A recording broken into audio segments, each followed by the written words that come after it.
আসসালামু আলাইকুম। Hello everyone. আজকে আমরা আসছি একটা বৈশাখী মেলা।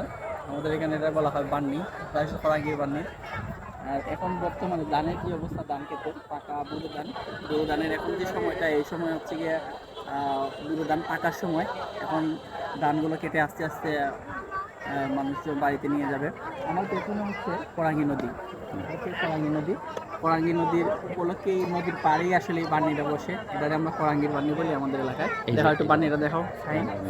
তো আমরা আজকে আসছি ফরাঙ্গির বান্নিতে। ফরাঙ্গি নদীর উৎপত্তিস্থলটা হইয়া ফরাঙ্গি নদী থেকে আসলে ফরাঙ্গি বান্নি। সো ফরাঙ্গি নদীর তীরে এই যে এই পাশটাতে হচ্ছে ফরাঙ্গি নদী, আর ফরাঙ্গি নদীর ঠিক পাশেই দূরে আপনারা যে ব্রিজটা দেখতে পাচ্ছেন, এটা হচ্ছে ফরাঙ্গি নদীর উপরে একটা ব্রিজ। আর এখানে প্রতি বছরই বান্নি হয়। আমাদের এলাকাতে এটাকে বান্নি বলে, আপনারা যেটাকে বৈশাখী মেলা বলেন। সো আমরা এটা আসলে আমাদের একটা অনুভূতির জায়গা। আমরা প্রতি বছরই এই বান্নিতে অংশগ্রহণ করি, আসি ছোটোবেলা থেকে। এখানে এসেও আমাদের অভ্যস্ত আমরা, এটা আমাদের একটা আবেগ অনুভূতিরও জায়গা, যার কারণে আজকে এই বান্নিতে আসা। আমার বন্ধু শাহিন আলমও আসছে, সেও বান্নিতে আসছে। গত বছর সে আসছিল, তার সাথে সুমনও ছিল গত বছর।